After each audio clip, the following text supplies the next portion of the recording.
soit Dieu le Père de notre Seigneur Jésus-Christ, qui nous a bénis de toutes sortes de bénédictions spirituelles dans les lieux célestes en Christ. En lui, Dieu nous a élus avant la fondation du monde, pour que nous soyons saints et répréhensibles devant lui, nous ayant prédestinés dans son amour à être ses enfants d'adoption par Jésus-Christ, selon le bon plaisir de sa volonté, à la louange de la gloire de sa grâce, qu'il nous a accordée en son bien-aimé.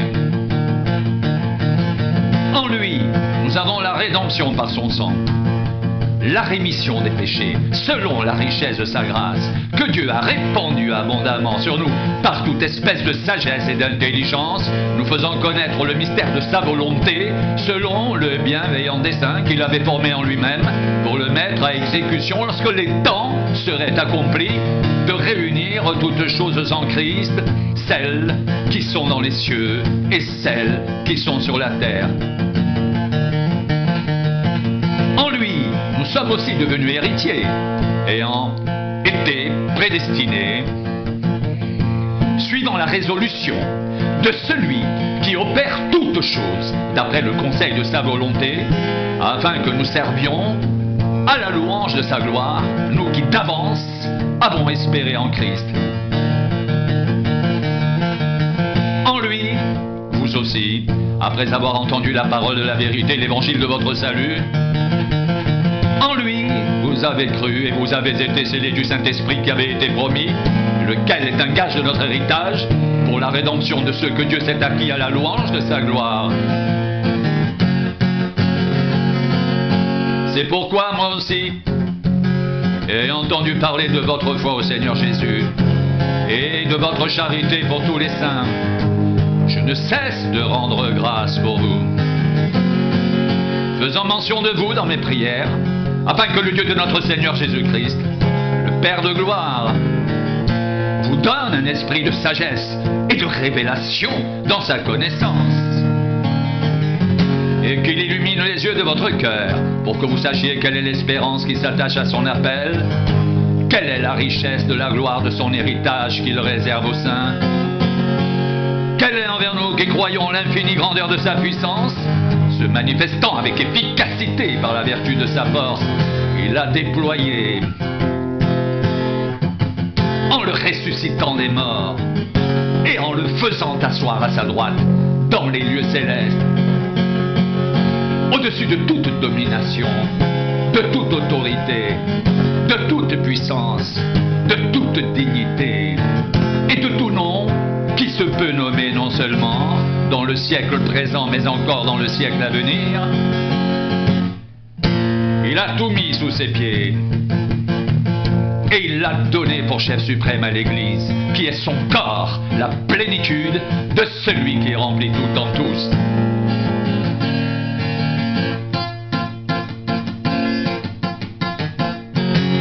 Vous étiez morts par vos offenses et par vos péchés, dans lesquels vous marchiez autrefois, selon le train de ce monde, selon le prince de la puissance de l'air, de l'esprit qui agit maintenant dans les fils de la rébellion.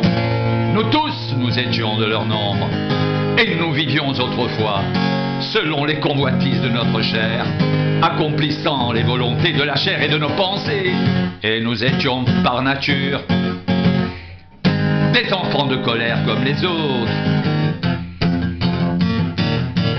Mais Dieu, qui est riche en miséricorde, à cause du grand amour dont il nous a aimés, nous qui étions morts par nos offenses, nous a rendus à la vie avec Christ.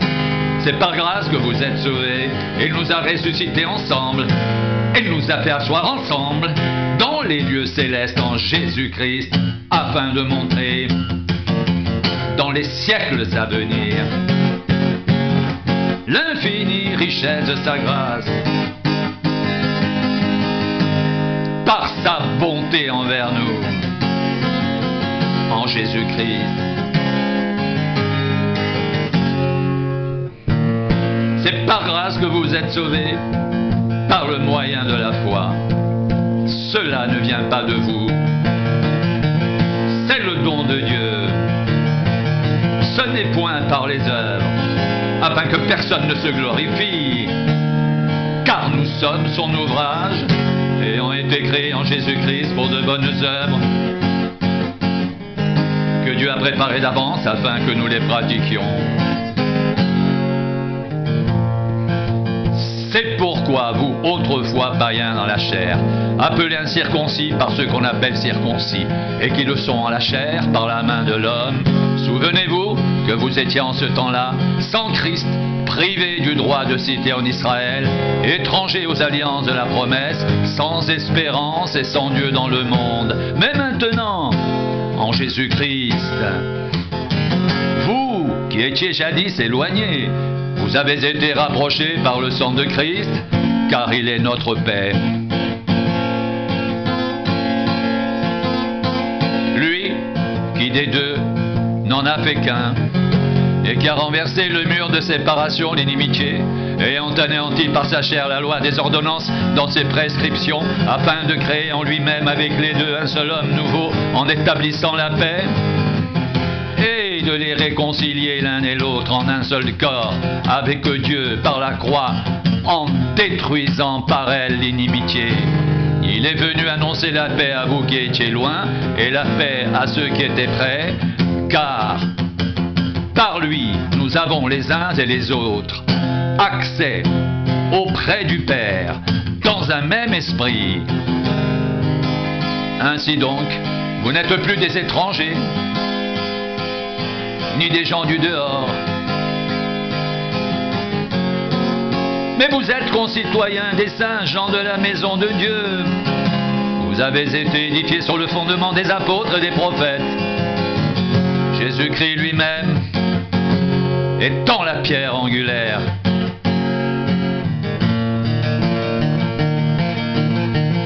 En lui, tout l'édifice bien coordonné s'élève pour être un temple saint dans le Seigneur. En lui, vous êtes aussi édifiés pour être une habitation de Dieu en esprit.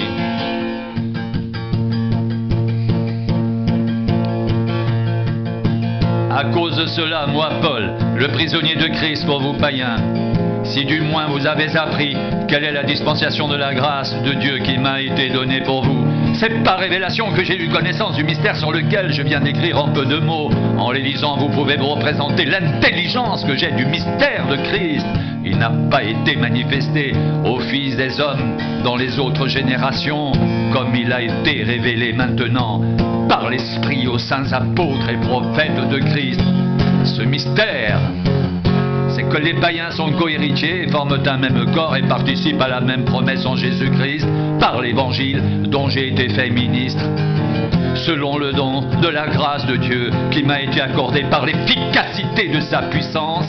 À moi qui suis le moindre de tous les saints, cette grâce a été accordée d'annoncer aux païens les richesses incompréhensibles de Christ et de mettre en lumière quelle est la dispensation du mystère caché de toute éternité en Dieu qui a créé toutes choses, afin que les dominations et les autorités dans les lieux célestes connaissent aujourd'hui par l'Église la sagesse infiniment variée de Dieu selon le dessein éternel qu'il a mis à exécution par Jésus-Christ notre Seigneur.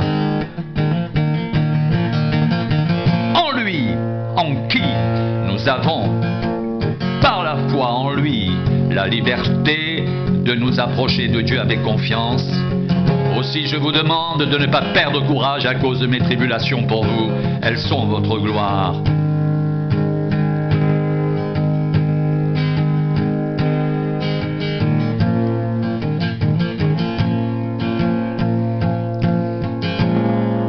À cause de cela, je fléchis les genoux devant le Père, duquel tire son nom toute famille, dans les cieux et sur la terre, afin qu'il vous donne selon la richesse de sa gloire d'être puissamment fortifié par son esprit dans l'homme intérieur, en sorte que Christ habite dans vos cœurs par la foi, afin qu'étant enraciné et fondé dans l'amour, vous puissiez comprendre avec tous les saints quelle est la largeur, la longueur, la profondeur et la hauteur, et connaître l'amour de Christ qui surpasse toute connaissance, en sorte que vous soyez remplis jusqu'à toute la plénitude de Dieu. Or, à celui qui peut faire, par la puissance qui agit en nous infiniment au-delà de tout ce que nous demandons ou pensons, à lui soit la gloire dans l'Église et en Jésus-Christ dans toutes les générations au siècle des siècles. Amen.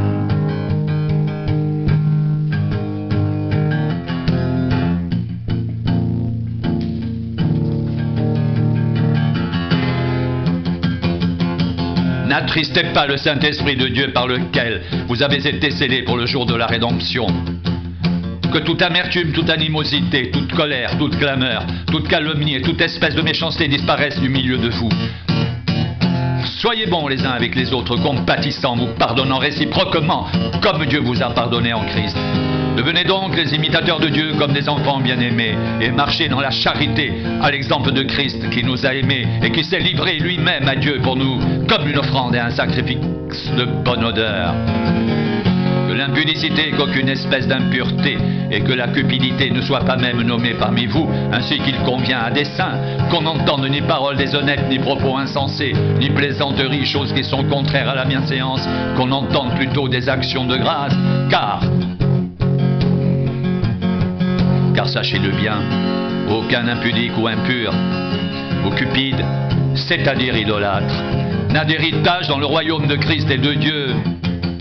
Que personne ne vous séduise par de vains discours, car c'est à cause de ces choses que la colère de Dieu vient sur les fils de la rébellion. N'ayez donc aucune part avec eux. Autrefois vous étiez ténèbres, maintenant vous êtes lumière dans le Seigneur. Marchez comme des enfants de lumière. Car le fruit de la lumière consiste en toutes sortes de bonté, de justice, de vérité. Examinez ce qui est agréable au Seigneur. Ne prenez point part aux œuvres infructueuses des ténèbres, mais plutôt condamnez-les. Car il est honteux de dire ce qu'ils font en secret.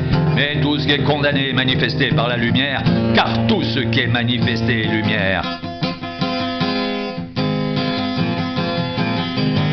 C'est pour cela qu'il est dit, réveille-toi, toi qui dors, relève-toi d'entre les morts et Christ t'éclairera.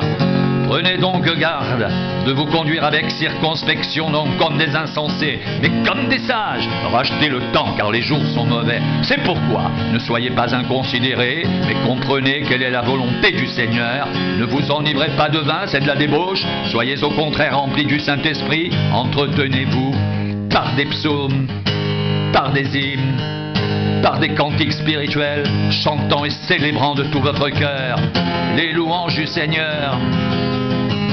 Rendez continuellement grâce pour toutes ces choses à Dieu le Père, au nom de notre Seigneur Jésus-Christ, vous soumettant les uns aux autres dans la crainte de Christ.